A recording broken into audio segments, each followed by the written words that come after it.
And when greed comes into business, then principles go out of the window. And then, sooner or later, it becomes worse and worse, and one gets implicated in sinful activity. And the whole world is operating like that. In India, if you buy fruits, that apple that you didn't check is a rotten apple. That's just how it is. If you buy each one, you just check it to make sure that it is right. In the West, they just pack 4 apples with cellophane on top, and 2 of them are rotten, and there's nothing you can do about it. So it's the cheating, it's pre-packed cheating, all pre-arranged. There's no need anymore for any shopkeeper to sort of do it on the go. In the supermarkets, it's already built in the system. So the cheating propensity is all over the world, because greed is very strong, naturally. Greed is a predominating principle, because to enjoy at the expense of others, that is greed. Gandhi said it, the world is big enough for every man's need, but not for every man's greed. Which is still very nice statement today. It really sums up what goes on in the world.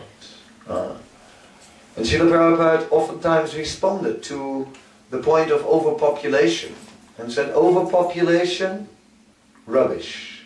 He said, there is no overpopulation.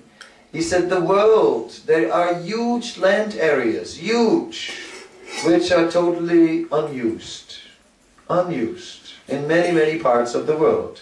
Prabhupada used to often say that he traveled all over the world, and I have now also tried to travel all over the world, and I can testify to huge areas of land, huge, huge. Or one farmer having like 20,000–30,000 hectares of land, or if you calculate it, actually the Hare Krishna movement in Australia used to have a farm of 10,000 hectares. They sold it, but I stayed on that farm for 1 year in the 80s. And it was 10,000 hectares, and there were 10,000 kangaroos, and it was 40 by 25 kilometers. That's like a district. That was our property, 40 by 25 kilometers. Right? So it was a sizable farm. It was on a big site, 40 by 25 k's. We even thought of starting a first Krishna conscious country there. Unfortunately, we had a civil war, which ended our state after some time, and everyone moved away. In other words, we didn't have the maturity to look after such a big property as yet, because that's what it takes, obviously, to manage such a big place. But the very fact that there are people who possess such big land areas and bigger than that, that alone proves that in the world there is enough wealth, there is enough land, there is enough facility, but it's a distribution that is not proper. I was traveling from South Africa to Europe, and as I was on the plane, the whole plane was filled up with people, and it was about time for takeoff, and there was one empty seat next to me. So I thought, okay, that's good. And then I saw this last passenger coming down the aisle, and he was a man of African origin, tall and strong, with a big golden chain around his neck, the type that drug dealers wear. And he came in my direction, and sure enough, sat down next to me, and in his hand he had a book about Pablo Escobar from Colombia, which confirmed the drug suspicion of the war. Then when he told me, I asked him where he was from, He said Nigeria, that confirmed it. So I understood then. Shortly after, he started reading a magazine, something like Newsweek or so, or Time magazine, I don't know what, but some news magazine. And he was reading the thing, and then he opened it up on the center spread, and the center spread showed heads of state and how much they had stolen from the people. And the one with the world record was Suharto, according to the magazine, with 39 billion US dollars. Okay? So my friend next to me said, and he stole $39 billion. $39 billion. He stole $39 billion. $39 billion. 39. He says, you couldn't spend it if you wanted to. And then he repeated it. You couldn't spend it if you wanted to. And finally, I also would go like, he stole $39 billion. $39 billion. $39 billion. You couldn't spend it if you wanted to. I think he got his point across. And it really, it's incredible. How can somebody steal that much? 39 billion. Just calculate what you could do if you would divide that here in Leicester.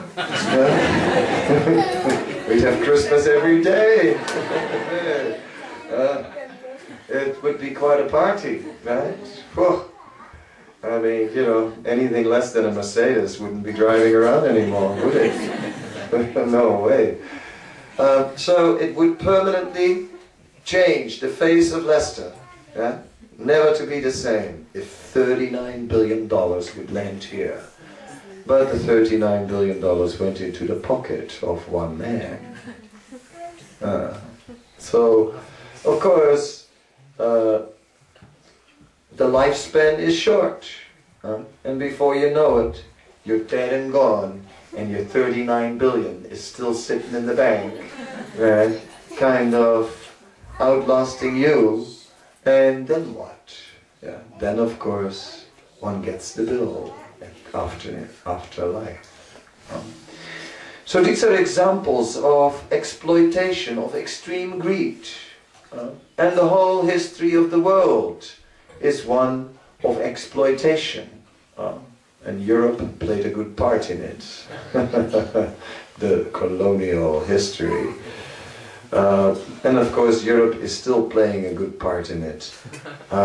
Because these days a ship with highly toxic chemical waste is leaving the ports of Europe and is smoothly sailing out of European territorial waters, direction Africa, and when it gets in front of the nice, beautiful coastline with palm trees of Africa, it dumps all that stuff in the ocean. What to do? And the people from Africa, they don't know what is happening to them. Such is life. What to do? We cannot keep these things back home. What's the problem? So, in this way, the world is going on. The world is going on. The musical money makes the world go around, world go around, world go around. Is still echoing in our ears because it is a fact. It is a fact that simply money is a very, very great driving force. And then the other one is lust.